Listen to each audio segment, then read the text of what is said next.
The 2021 CARIFTA Games ended with an unforgettable girls 4x400 meters relay, and Jamaica once again proved why they are the Caribbean's relay powerhouse. In this video, we'll analyze every stage of the race, from the explosive opening leg to the dominant anchor that sealed another gold medal. We'll examine how Jamaica responded to early pressure from the British Virgin Islands, why their baton exchanges were nearly flawless, and what makes their junior development system so successful. If you enjoy relay racing and future sprint stars, this is a performance you won't want to miss.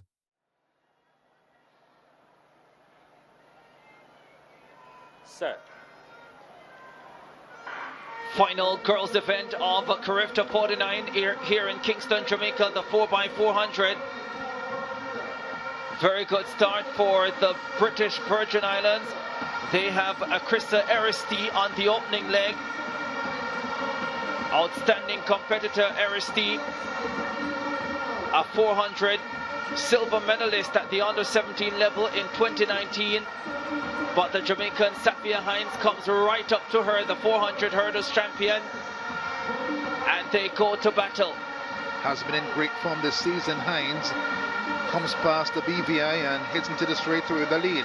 A fight back for Aristi in the blue and the red. The British Virgin Islands athlete, Krista Aristi, responds and powers away from Safia Hines and gives the Bermudans the lead. And gives the British Virgin Islands the lead, Jamaica in second position. The rest left well back. Bermuda, down the backstretch they go. Anika Mackenough chasing for Jamaica, and the BVI put the pedal to the metal here on the second leg. BVI and Jamaica.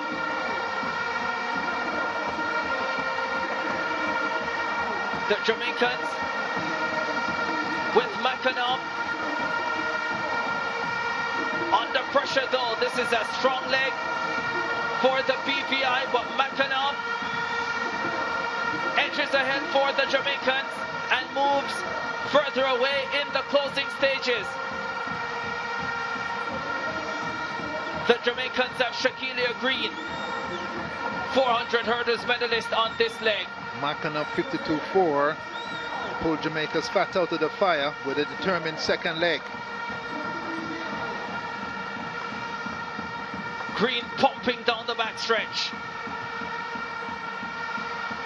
British Virgin Islands back in second position. No Kelly, the 400 champion for the Jamaicans, remember. And so they have an 800 runner on the anchor leg. But it's a big lead that she will have. And it will take something special to catch her. Shaquille Green produces a fine penultimate leg in the under-20 girls 4x4. And now Roshana Dwyer has the baton. She gets a chance to leave CARIFTA in a blaze of relay glory. 55.6 for Green on the third leg. Dwyer comfortable on the backstretch. A little bit of redemption, you can say, Hubert, trying to get this goal, trying to get this medal because one was denied her earlier. Roshana Dwyer for Jamaica. British Virgin Islands well beaten now. They're way back in second position. Bermuda, I think, in third. Dwyer turns for home. Glances back. But she's well clear. Roshana Dwyer closes her CARIFTA career in relay glory. A golden moment, 3:31.85 on the clock. 3:36.9, yeah, no 54 way. flat for Roshana Dwyer to close out her CARIFTA campaign. No way that was 3:31. Clock stopped early. There is confirmation. The Jamaicans strike gold. 7 out of 7 in the relays for the black, green and gold. The Bahamians coming across. The girls' 4x400 meter relay at the 2021 CARIFTA Games was far more than just the final event of the championship. It was the perfect opportunity for Jamaica to reinforce its reputation as the Caribbean's dominant relay nation. Facing talented teams from the British Virgin Islands, Trinidad and Tobago, the Bahamas, Bermuda, and the Turks and Caicos Islands, the Jamaican quartet entered the race carrying enormous expectations. By the end of 4 laps, they had not only captured another gold medal, but also demonstrated the depth of talent that continues to fuel Jamaica's success on the international stage. From the opening gun, the race developed differently than many expected. Instead of Jamaica immediately taking control, the British Virgin Islands produced an outstanding first leg. Krista Aristi exploded from the blocks with tremendous confidence, attacking the opening 400 meters aggressively and quickly putting pressure on the favorites. Aristi had already established herself as one of the Caribbean's brightest young quarter-milers, and her fearless start proved that the British Virgin Islands intended to challenge Jamaica until the very end. Running the opening leg for Jamaica was Sophia Hines, the reigning CARIFTA champion in the 400-meter hurdles. Rather than panicking after Aristi's fast start, Hines trusted her race plan. Through the opening 200 meters, she stayed composed before gradually increasing her pace around the final bend. Her superior strength became obvious in the closing 100 meters, where she steadily erased the deficit and briefly moved Jamaica into the lead before the first exchange. Although Jamaica reached the baton change in excellent position, the British Virgin Islands refused to surrender.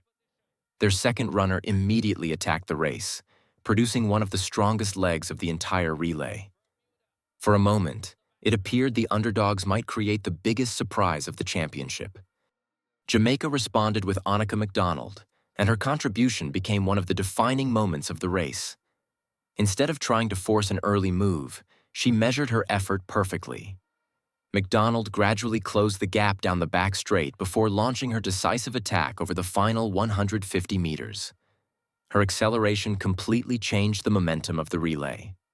By the second exchange, Jamaica had not only regained control, but it also opened valuable daylight over the chasing teams. What made McDonald's performance especially impressive was her composure under pressure.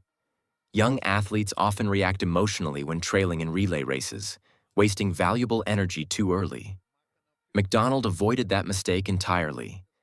She remained technically efficient throughout her lap, conserving enough strength to produce a powerful finish that shifted the race firmly in Jamaica's favor. The third leg belonged to Shaquilia Green, another athlete with outstanding hurdling credentials. Green entered the track knowing her primary objective was simple: protect the advantage and, if possible, increase it before the anchor leg. She accomplished both tasks brilliantly. Green attacked the opening half of her lap with controlled aggression while maintaining excellent running mechanics. Unlike many young quarter-milers who tighten up during the final 100 meters, Green remained relaxed, allowing her stride length and cadence to stay consistent. As the British Virgin Islands and the remaining challengers began struggling with fatigue, Green continued pulling away. Her split was one of the fastest recorded by any athlete in the race, and effectively ended any realistic hopes of a comeback. By the final exchange, Jamaica possessed a commanding lead that completely changed the complexion of the relay. The baton was then handed to Rashad Dwyer for the anchor leg. Dwyer entered the track with one responsibility: avoid mistakes and bring the team safely home. However, she refused to settle for merely protecting the lead. Instead, she continued attacking the race with remarkable confidence, extending Jamaica's advantage even further around the final lap. Her running style perfectly reflected the confidence that has become characteristic of Jamaican relay teams. Every stride looked smooth and controlled. Her posture remained relaxed, and despite the pressure of anchoring the final event of the championships, she never appeared under stress. Behind Jamaica, the battle for silver became increasingly intense. The British Virgin Islands fought courageously to remain ahead of Bermuda and Trinidad and Tobago, producing one of their strongest relay performances in recent CARIFTA history. Although they could not match Jamaica's superior depth, their effort demonstrated significant progress and confirmed that smaller Caribbean nations continue producing talented athletes capable of challenging traditional powers. Trinidad and Tobago also delivered a determined performance throughout the 4 laps. While they were unable to challenge for gold, Their athletes remained competitive and showcased the strong sprinting tradition that has long made the country one of Jamaica's biggest regional rivals. As Dwyer entered the home straight, there was no longer any doubt about the outcome. She crossed the finish line comfortably ahead of the field, sealing another CARIFTA relay title for Jamaica. The victory was never built on one spectacular individual performance alone. Instead, it reflected outstanding teamwork, efficient baton exchanges, intelligent pacing, and the remarkable depth that Jamaica consistently develops at the junior level. Perhaps the biggest lesson from this relay was Jamaica's extraordinary ability to replace one generation with another. While many nations rely on a small number of elite athletes, Jamaica continues producing wave after wave of talented sprinters capable of succeeding on the biggest stages. The CARIFTA Games have served as the launching point for countless future Olympic and world champions, and this relay offered another glimpse into that remarkable production line. Several members of this winning quartet possess the physical tools and technical qualities needed to progress towards senior international competition. Their performances under championship pressure demonstrated maturity beyond their years, particularly in maintaining composure during critical moments of the race. The 2021 CARIFTA Games once again confirmed why Jamaica remains the gold standard in Caribbean relay running. Superior coaching, disciplined athlete development, exceptional sprint mechanics, and a culture built around relay success continue separating Jamaica from the rest of the region. If these young athletes continue progressing at their current rate, many of them could soon become familiar names on the Diamond League circuit, World Championships, and eventually the Olympic Games. Based on what they displayed in Kingston, Jamaica's relay future appears just as bright as its legendary past.